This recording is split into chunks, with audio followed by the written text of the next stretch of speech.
What's up guys, I'm BTC. Today is the very first video with a guest hero concept. This time it is Specimen 13.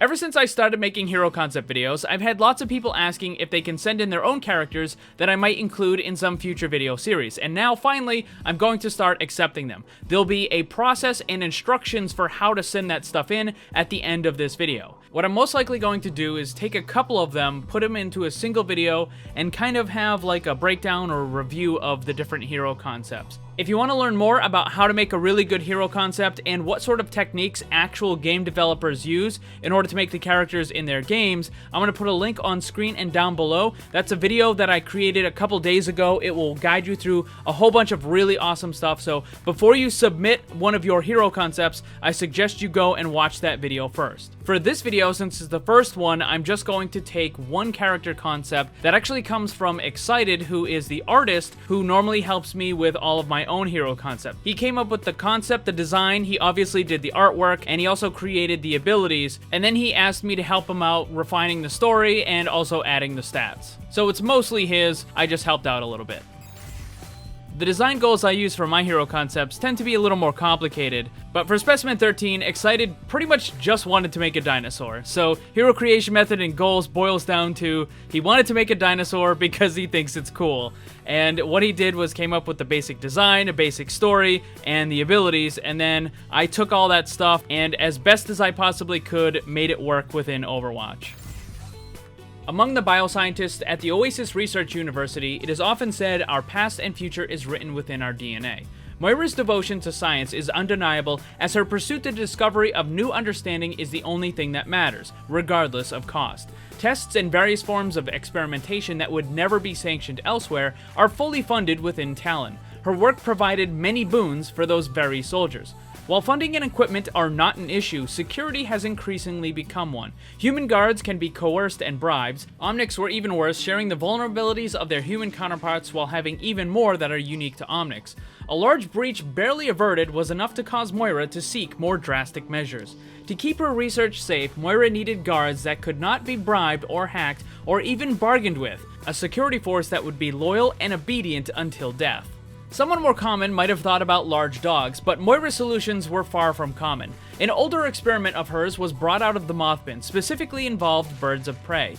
The potential benefits of targeted resequencing and DNA manipulation of birds. Through careful manipulation, she kept pushing the lethal traits and removing anything unnecessary, increasing size and muscle mass, lengthening talons, and removing feathers until she realized that her new creations were quite similar to something that had actually once existed. The urge to recreate these long-extinct beasts was as amusing as it was challenging. Moreover, their very appearance would give pause to any intruder as an added bonus. Her creations were now biologically powerful, but even more could be done technologically. Armor plating and plasma rifles were mounted to the beasts and connected directly to the nervous and optical systems. A neural link allowed the weaponry to track and fire upon whatever the beast was looking at. Moira's personal security force was now ready, absolutely obedient, immune to coercion, and furiously deadly to any that would trespass.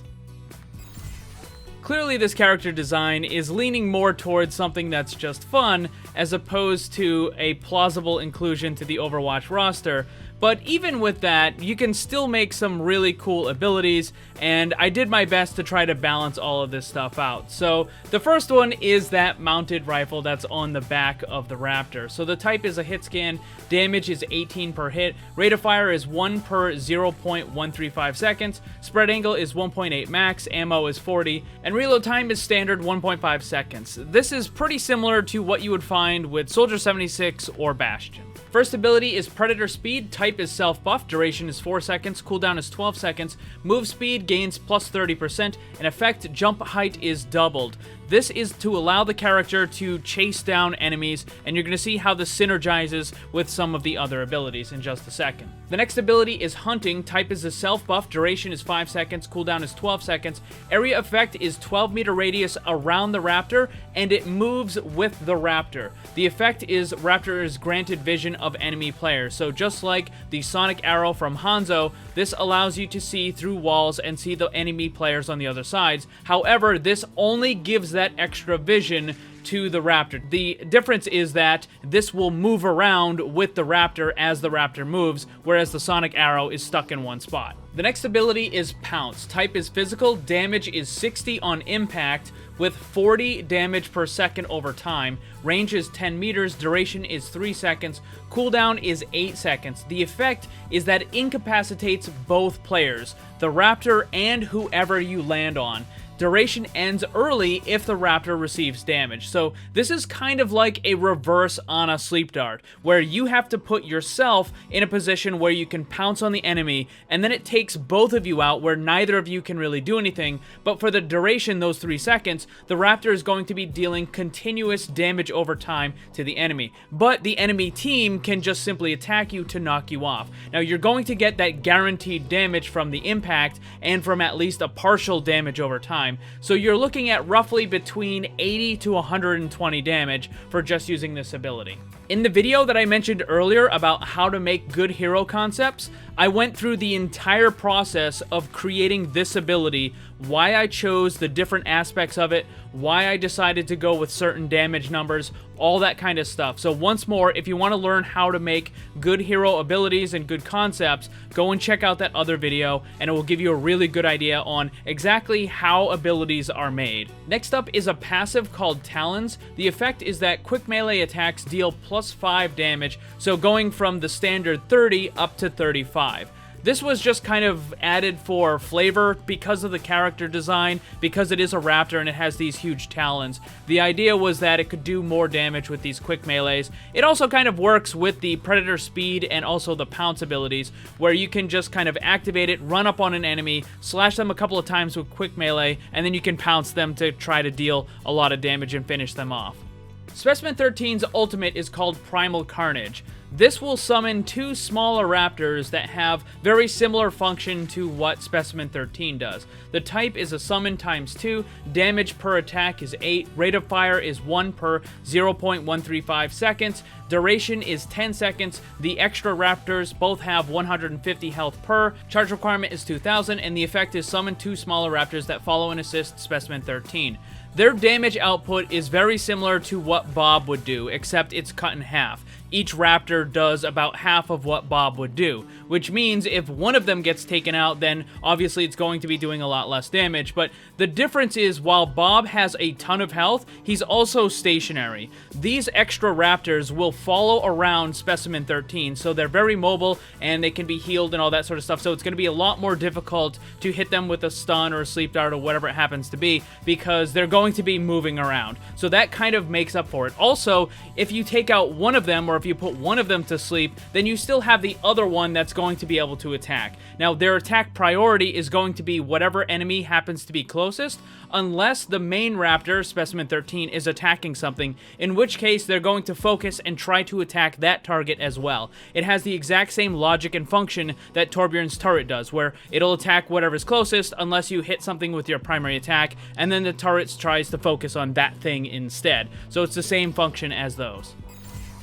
That was Specimen 13, a hero concept created by X-SEIDE-T. If you want to check out more of his stuff, there'll be a link for him down in the description. Now, I know a bunch of you guys want to send in your own hero concepts, so here's how you do it. You have to send me an email to the address that's on the screen, and you need to include the character name, a short bio, and role with a basic description. 2 to 3 sentences maximum. Don't put page after page of story in your email. Just give me a brief description of who the character is and what they do. Then include the abilities with names and brief descriptions. Full stats are optional, but they are not required. If you just want to come up with a general idea for a character and include some basic ideas for the abilities and stuff, that's totally fine. You don't have to go into all the extra numbers.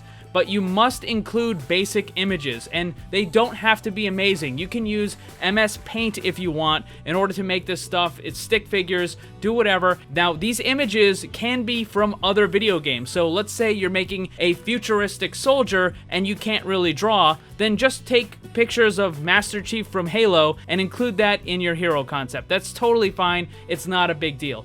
But do not use artwork created by someone else unless you've been given permission permission from that person. Also, hero concepts must be yours. Do not submit concepts that have been made by other people. And also make sure you include whatever name or gamer tag you want to be credited with. You can use your name from Overwatch or your YouTube channel or whatever it happens to be. You can put that in there. Just make sure you include something so I know who to credit with the hero concept. And then again, email that concept to blamereview@gmail.com.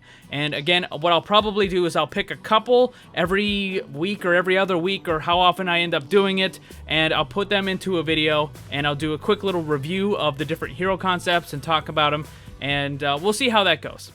Thanks for watching, and if you'd like to see more, subscribe and hit that bell so you don't miss anything. Also, come hang out in my Discord server and my Twitch live stream. Special thanks to my Patreon supporters. If you'd like to see what kind of cool VIP rewards you can get, check the links down below. And remember, always blame the controller because it's never your fault.